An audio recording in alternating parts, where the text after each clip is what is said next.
ونصلي على رسوله الكريم اما بعد فاعوذ باللہ من الشیطان الرجیم بسم اللہ الرحمن الرحیم السلام علیکم ورحمۃ اللہ وبرکاتہ۔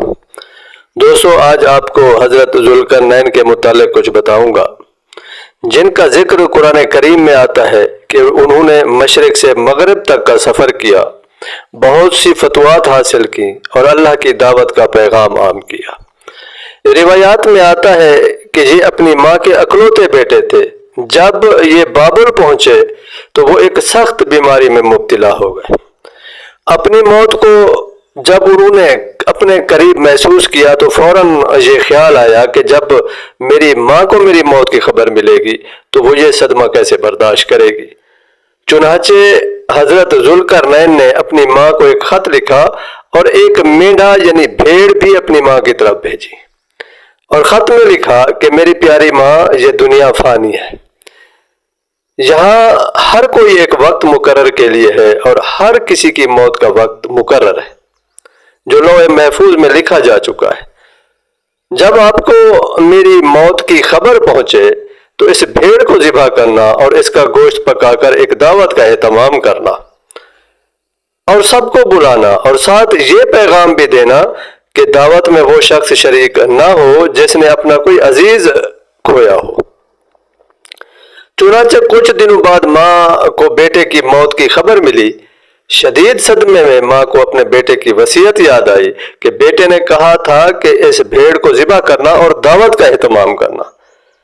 چنانچہ ماں نے بھیڑ کو ذبح کیا، دعوت پکائی اور لوگوں کو بلایا، لیکن ساتھ یہ پیغام بھی دیا کہ دعوت میں وہ شخص شریک نہ ہو جس نے اپنا کوئی عزیز کھویا۔ تو ماں یہ دیکھ کر حیران ہوئی کہ دعوت پر کوئی شریک نہیں ہوا، کوئی شخص بھی نہ آیا۔ تب ماں کو یہ احساس ہوا کہ بیٹا یہ پیغام دینا چاہتا تھا کہ ماں، اس دنیا میں کوئی بھی ایسا شخص نہیں ہے جس نے اپنا کوئی عزیز نہ کھویا ہو۔ پھر ماں نے دعا کے لیے ہاتھ اٹھا لیے کہ بیٹا، اللہ تم پر رحمت نازل کرے، آج تو نے مجھے اپنی موت کے ساتھ بھی ایک پیغام دیا، ایک سبق دیا، جیسے تم زندگی میں سبق دیا کرتے تھے۔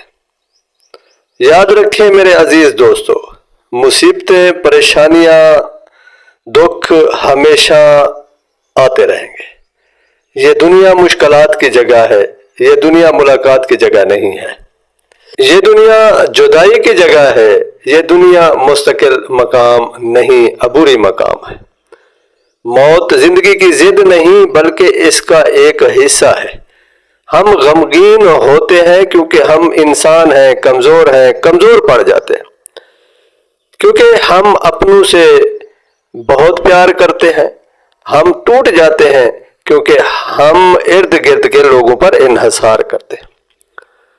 لیکن یہ پیغام ذہن میں رکھیں کہ ہم نے اللہ کے فیصلوں کو، تقدیر کے فیصلوں کو محبت، صبر، استقامت کے ساتھ قبول کرنا ہے۔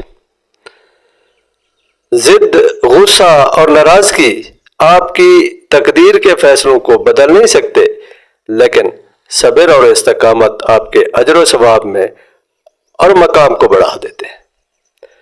اللہ تعالیٰ آپ پر راضی ہو، اللہ آسانیاں عطا فرمائے اور آسانیاں تقسیم کرنے کی توفیق عطا فرمائے۔ آمین۔ وآخر دعوانا ان الحمد للہ رب العالمین۔